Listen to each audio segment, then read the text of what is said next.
Good morning, good afternoon, good evening. This is Alan Burgos from the hashtag Walk with Lan channel. Welcome and welcome back to our channel.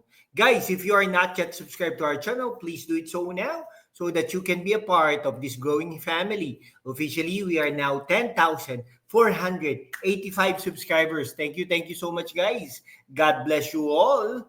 Ang pag-usapan po natin today ay yung yung SWS survey. Tulfo at 7 iba pa pasok sa Senate Magic 12, no? I-share ko lang po sa inyo para makita niyo po kung sino po yung mga lamang, no? Sa kasalukuyan dito sa latest SWS survey. Ayan na po, no? Nakikita niyo na po ba? Ayan. Yan na po yung natin, no? Pag-uusapan po natin today at ang mahalaga po diyan ay mapag-usapan po natin, no? Ayan pong mahalaga dyan, no? Ayan. Okay, lang po natin, isa-isahin lang po natin.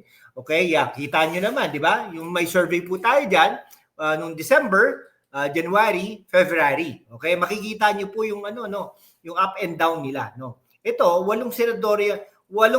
senatorial bets, no, from President Ferdinand Marcos Jr.'s slate or administration slate dominated in the latest social weather station survey. Ito ang sinabi ng poll firm na social weather station na na-report ngayong Wednesday. Okay, the survey commissioned by Stratbase, by the Stratbase group. Ito Stratbase parang yung kay dating Foreign Secretary Del Rosario, was conducted through face-to-face interviews from February 15 to 19, 2025. February, March, April, May, ibig sabihin 3 buwan bago ang eleksyon ng pagkasenador, days after the official start of the national campaign period. No? So ibig sabihin, nag-start na po yung campaign period nung kinonduct po yung survey na ito. Okay? Eto, nangunguna po dyan ay si ACT-CIS Representative Erwin Tulfo.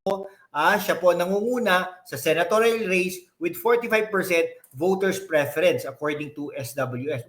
Mataas na yan, So meanwhile, Senator Bongo, okay, under yung kay Pangulong Rodrigo Roa Duterte, Partido Demokratiko Pilipino, Lakas ng Bayan, PDP Laban, move into second place with 38%, up from third to fourth place with 37% in January. Tignan nyo, ibig sabihin, lumalakas ang kandidato ni Pangulong Rodrigo Roa Duterte.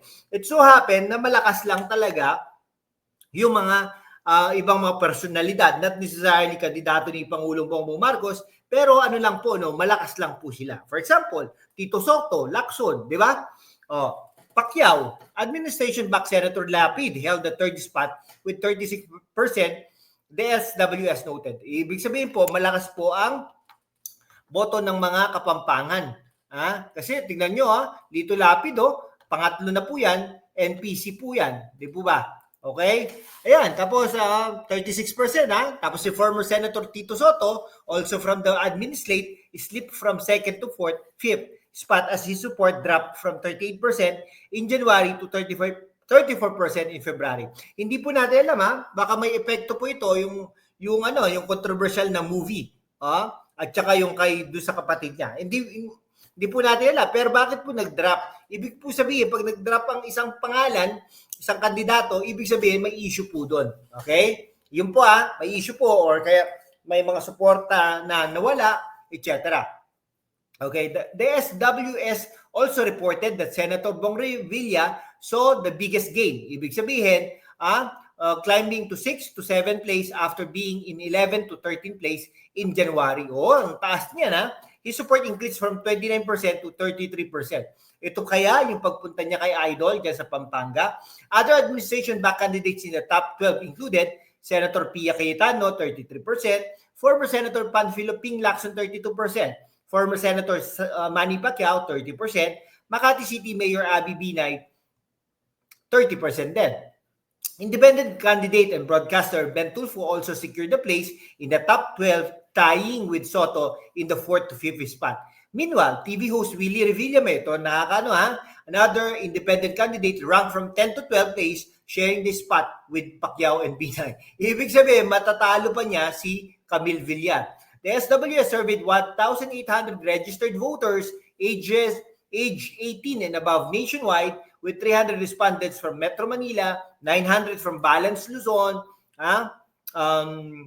Balance Luzon, outside Metro Manila, 300 from the Visayas, and 300 from the Mindanao. No? The sampling error margins are 2.31% for the national percentages, 3.27% for Balance Luzon, and 5.66% each for Metro Manila, the Visayas, and the Mindanao. Okay? The SWS said, no?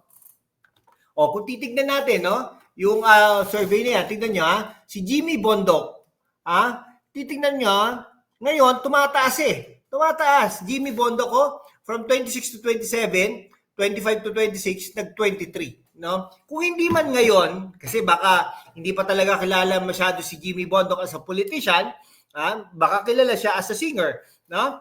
Baka ito, next election, pwede si Jimmy Bondoc. So parang pang ano lang niya, pang introduce lang niya sa sarili niya sa taong bayan. Pwede 'yon, no? Si Marcoleta Rodante, yan. Jimmy Bondoc, ini-endorse din po natin yan. Marcoleta, ini-endorse din po natin yan. Tingnan po natin, tingnan niyo po, tumataas sila. 24, 23, 21, 22. Ibig sabihin tumataas yung mga kandidato ni Pangulong Rodrigo Roa Duterte. It so happen lang talaga, mga kababayan ko, na malakas din yung mga kalaban. Okay? May eksperyensya at saka dating mga senador na, no? May pangalan na kumbaga. Ito si Colonel Busita, no?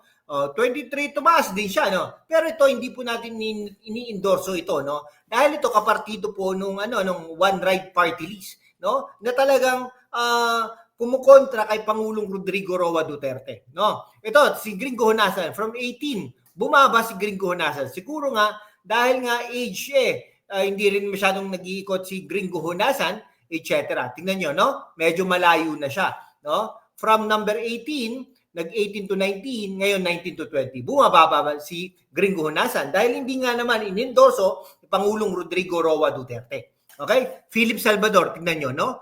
Biglang, tingnan mo, nag-increase siya, di ba? From 21, ngayon ay 19 to 20. Ibig sabihin, nag-i-increase siya. No? Ito, Francis Tolentino. Ito talaga matatalo po ito.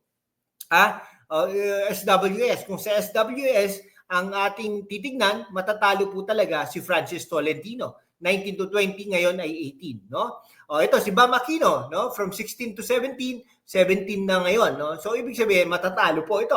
Kiko Pangilinan. Mula nung December 15 siya, tumaas, no? 11 to 13, balik ngayon sa 15. Yung totoong numero siguro ito, no? Ito, Amy Marcos, nakakalungkot, no? Ito, si Amy Marcos, ini-endorse po natin yan. Tingnan mo si Abalos, talo din, no? Ayan, Abalos, talo din, no? Amy Marcos, sana tumaas, no? 12 to 14, 14 siya ngayon, no? Camille Villar, ganun din, 12 to 14, 13 siya ngayon. Ibig sabihin, may pag-asang matalo ito mga to. Villar Marcos. Okay? Ngayon, si Willie Revilla nga, 10 to 12, tumaas, no? Si Binay, tumaas din. Hindi, bumaba actually si Abby Binay, no? Baka it's either ito, hindi po solid ang boto kay Abby Binay at Willie Revilla, no? Pwedeng mapalitan yan. Yung 4 na 5 actually, no? Yan 5, 6. 6 ang pwede pa, no? Talagang labo-labo sila dyan. Sino-sino yung mga yun? Tolentino, Aquino, Abalos, Pangilinan, Marcos, Villar. Okay? Ayan po, Ayan. So, Manny Pacquiao, wala rin po ang kasiguraduhan yan. Manny Pacquiao, na ba? Bumaba din siya. Okay? De La Rosa, tumaas ito si De La Rosa. Very good. Lacson, Lacson, bumaba. Cayetano, Cayetano, bumaba din. Bong Revilla, tumaas siya, di ba? Tulfo, Ben Tulfo, tumaas. Soto, bumaba. Okay? Lito Lapid, Lito Lapid, nung December 11 siya. Nung January 3 to 4, ngayon number 3 siya. No? Bongo, ito si Bongo. Very good. 3 to 4, ngayon number 2 siya. No? Baka si Bongo, pag nag-campaign na talaga ng husto ito, at may endorso na ni Pangulong Rodrigo Roa Duterte, may itaas yung kamay, baka mag-number 1 pa yan, si Erwin Tulfo ang mag-number 2. Okay? Sige pa, hanggang dito na lang po mga kaibigan ko. Maraming salamat po sa inyong lahat. Mabuhay po kayo, Sige po, hanggang dito na lang po. God bless you all.